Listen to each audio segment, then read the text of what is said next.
Welcome to our deep dive, everybody. We're going to be talking about technology, power, and progress. Oh, yeah. Big topics. Big topics indeed. You sent in a really fascinating mix of sources this time around. I was really impressed. Like everything from the Industrial Revolution to modern analyses of like AI and social media. Like a great mix. So what sparked your interest in this whole area? Yeah. What are you hoping to uncover from our exploration? Well, I'll tell you one thing that really struck me as I was going through all the material was this story of the cotton gin. Oh, yeah. Like this invention that we all think of as this positive invention. Right. But it had some seriously dark consequences. Oh, it's the perfect illustration of that double-edged sword of technology. Okay. You know, on the one hand, it revolutionized cotton production, boosted the American economy, but it also tragically intensified the horrors of slavery in the South. It just makes it so clear that these advancements don't exist in a vacuum. They're totally shaped by the power dynamics of their time. Absolutely. And often amplifying those existing inequalities. Yeah, which seems to be a recurring theme here. Definitely a pattern. Yeah. And it's not just a relic of the past either. Oh, really? Like take AI and automation today. Okay. Huge potential to increase productivity, but also raises all these concerns about job displacement and that widening gap between the haves and the have-nots. Yeah, this tension between progress and unintended consequences keeps popping up. It does. And speaking of unintended consequences, that story of the Panama Canal and Ferdinand de Lesseps really stood out to me. What is it about that one that stood out? Like he had all the success with the Suez Canal, gave him that like aura of invincibility, but then that same confidence in Panama. Yeah, what happened there? Total disaster. It's such a classic example of how unchecked power even with good intentions, can go so wrong. Yeah. I mean, he used his prestige to silence those engineers who disagreed with him. Wow. And pushed forward with that sea level canal. Yeah. Despite all the risks. That's a good lesson about questioning authority. Yeah, for sure. Even brilliant minds. Even brilliant minds can get things wrong. And it makes me think about how that same dynamic might be playing out today. Oh, how so? Well, with these tech giants, like Facebook and Google. That's an interesting connection. Like, what if we're seeing a new breed of robber barons? Okay, I see what you're getting at. Not controlling railroads or oil. Yeah. But data and algorithms. Shaping our online experiences. It's like that battle for control has shifted from the physical to the digital. It has, in a way. And that brings us to another key aspect highlighted in the sources. Okay, what's that? The power of ideas and persuasion. Oh, that's a big one. Like the way Southern racists use narratives to justify segregation and Jim Crow. It's a chilling example of how manipulative narratives can be so dangerous. And I feel like we're seeing some similar tactics employed today. Oh, interesting. In what way? Maybe in more subtle ways. Okay. But think about those algorithms on Facebook. Right. Creating these echo chambers. Yeah. Amplifying misinformation. Shaping our worldview. Without us even realizing it. It's pretty scary. It really is. It makes you wonder if we're equipped to navigate this world where information is so curated and manipulated. It's a tough one. It is. And, you know, we're bombarded with information constantly. All the time. It's hard to know what to trust. For sure. I feel like critical thinking has never been more important. Couldn't agree more. So how do we push back against these powerful forces? It's a big question. The sources talk about countervailing powers. But can you give me a concrete example of what that looks like today? Well, one example is the movement for digital privacy and data rights. Individuals, organizations, even some governments are starting to challenge these tech giants, demanding more transparency and control over our data. That's encouraging. It is. But what about the role of government regulation? Yeah, that's a big one. Is it just about creating more laws? The sources suggest it might be more than that. Oh, really? They argue that we need to rethink the structure of our institutions and the regulatory frameworks to keep pace with technology. So it's not just about playing catch-up. It's about anticipating the challenges and proactively designing systems that promote fairness. Absolutely. Accountability, democratic values in this digital realm. That's the goal. That's a tall order. It is, but the sources do offer some historical examples. Oh, like what? Well, think about labor unions during the Industrial Revolution. Okay. They were a vital countervailing force, advocating for workers' rights, pushing back against exploitative practices. So we need to look to the past for inspiration. It can be helpful. So this deep dive isn't so much about predicting the future. No. It's more about understanding those historical patterns and power dynamics that shape technology's trajectory. Exactly. And maybe those patterns can give us some valuable insights. I think so. Like the productivity bandwagon. Oh, yeah, that's an interesting concept. I thought so, too. It's that idea that technological advancement should lead to higher wages and better living standards for everyone. That sounds ideal. It does, but it doesn't always work out that way. Well, when has it worked? The post-World War II era is a good example. Okay. Rapid technological advancements, booming economy, period of shared prosperity. Okay, so wages rose alongside productivity. Exactly. Yeah. But as we move into the latter part of the 20th century and into the 21st, we see a shift. What happened? Well, a number of factors contributed to the breakdown of that bandwagon. Like what? One key factor was the rise of automation. Oh, there's again. Yeah, it started to displace workers faster than new jobs were being created. So even technology that could liberate us from tedious tasks, it also has the potential to widen the gap between the rich and the poor. That's the challenge we're facing. And it seems like that's only going to intensify as AI becomes more pervasive. It's a real concern. So it's not just about inventing new gadgets. It's about creating a society that's resilient to disruption. Yes. Where everyone benefits from progress. Absolutely. Not just a select few. That's the goal. That brings us to the heart of it all. What's that? How do we redirect technology towards a more just and equitable future?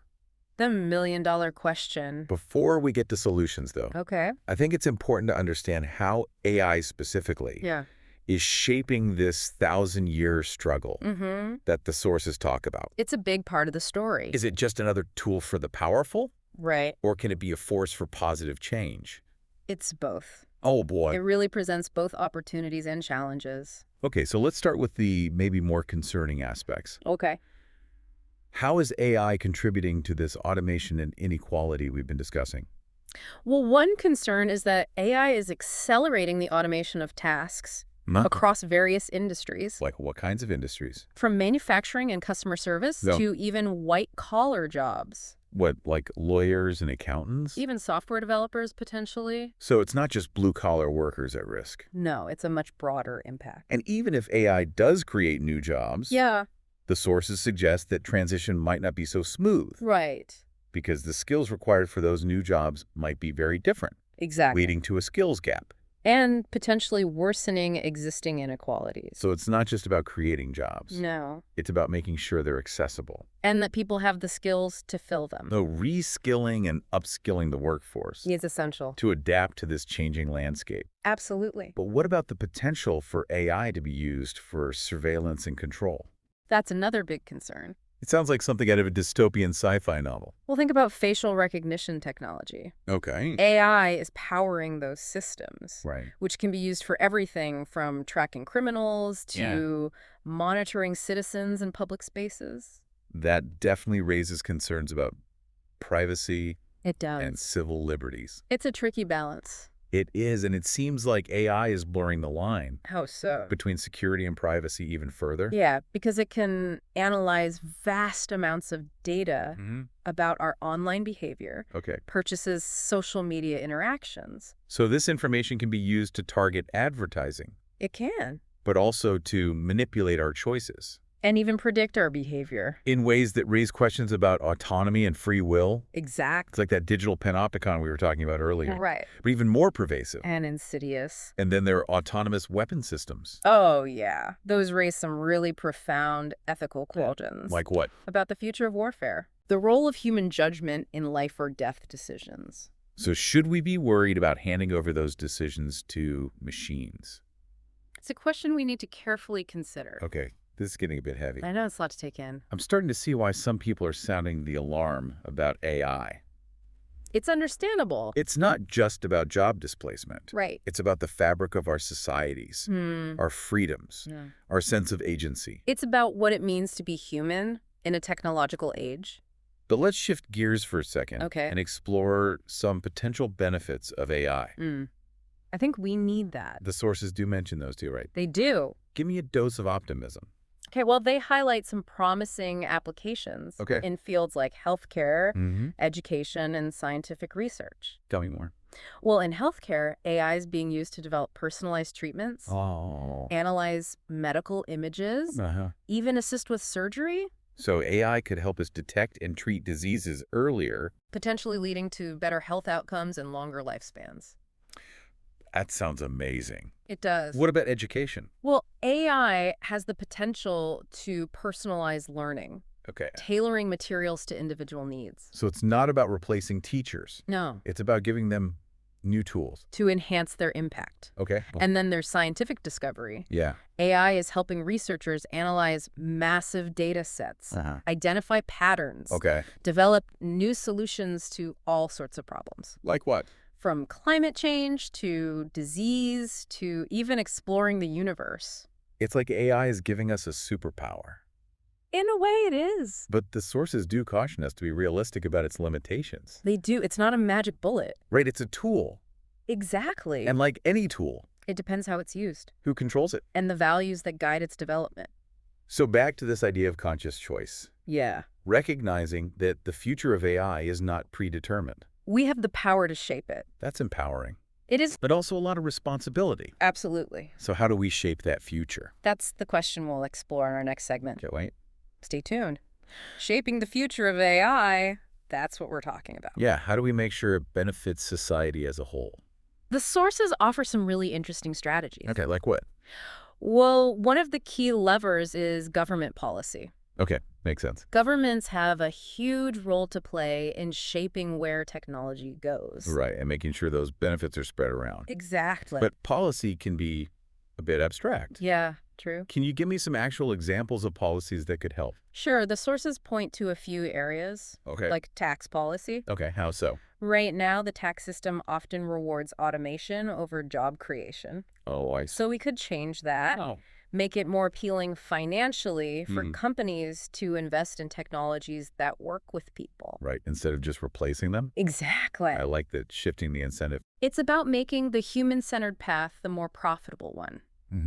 What else? Education policy is another big one. Right. We need to invest in training programs that equip workers with the skills they need. For this AI world. Exactly. And it's not just about the traditional STEM stuff anymore. No, you're right. It's adaptability, critical thinking, creativity. The things AI can't do. Exactly. The uniquely human skills. We talked about that before, and it really stuck with me. It's a crucial point. Not just learning how to code. Right. Learning how to Learned how to be flexible. Thrive in a world that's always changing. That's the key. And then there are those social safety nets. Oh, yeah.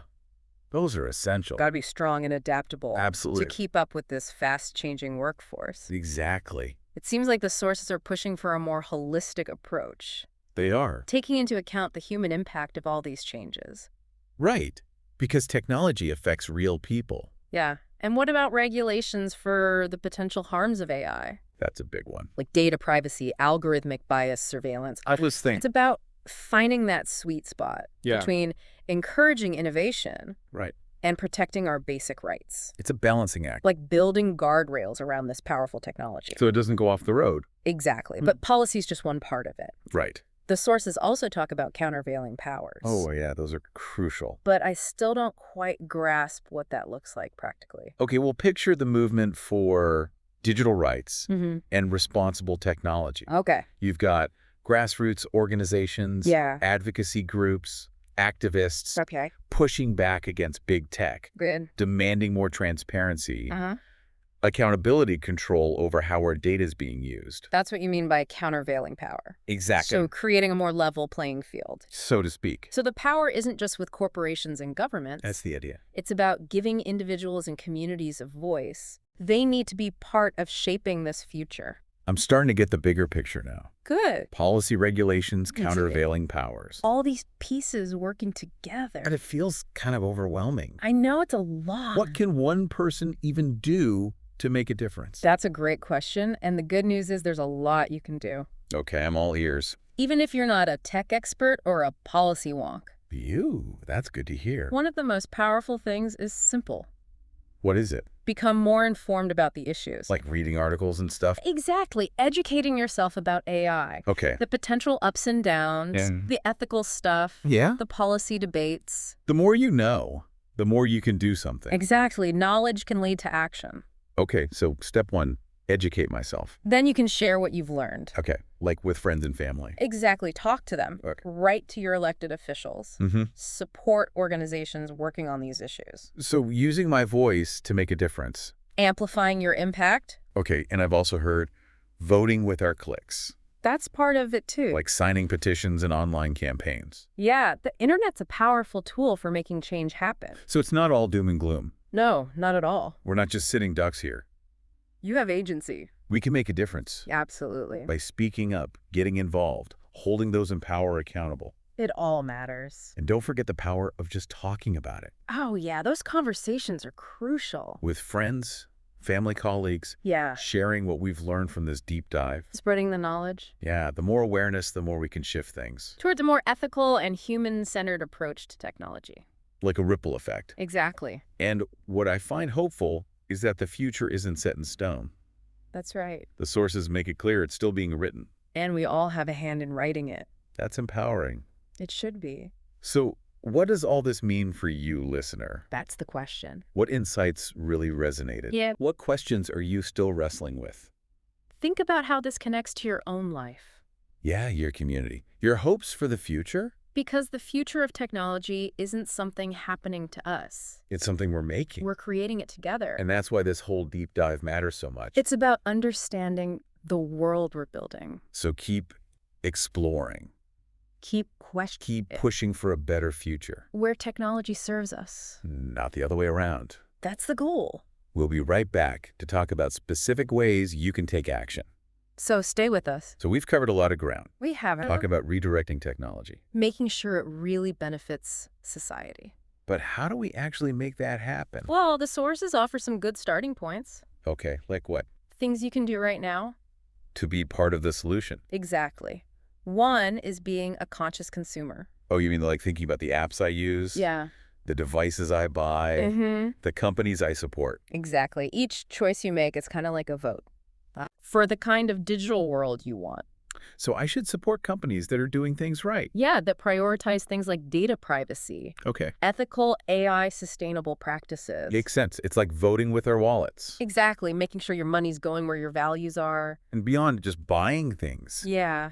We can be more active citizens too. Absolutely. Engage with your elected officials. Tell them what we care about. Exactly. Let them know that data privacy matters. Algorithmic bias, responsible AI. Right. Advocate for policies that create a better future. A more equitable and sustainable one. We can vote with our clicks too, right? That's a good way to put it. Signing petitions, online campaigns. Yeah. Supporting those organizations making a difference. The internet's a powerful tool. It is. We can amplify our voices. Demand change. Exactly. It's good to remember we're not powerless. Right. Even against these huge tech forces. You can make a difference. By speaking up, getting involved, holding people accountable. And, don't forget just talking about it. Yeah, those conversations. With friends, family, colleagues. Sharing what we learn. It all helps raise awareness. Shift the narrative. Toward a more ethical approach. Like a ripple effect. Exactly. One thing that gives me hope. Yeah. Is that the future isn't a done deal. The sources are clear about that. It's still being written. And we're all part of writing it. That's powerful. It is. So what about you, listener? What will you do with what you've learned? What really stood out to you? Yeah. What questions are still on your mind? How does this connect to your life? To your community? Your vision for the future? Because the future of technology isn't just happening. We're the ones making it. We're creating it. That's why this deep dive is so important. It's about understanding the world we're building. And realizing we have the power to shape it. That's exciting and a little scary. It's both, but ultimately it's hopeful. It is. Thanks for joining us on this deep dive. It's been a pleasure exploring these ideas with you. And remember, this isn't the end. Keep the conversation going. Keep exploring. Keep questioning. Keep pushing for a future where technology truly serves us. That's what it's all about.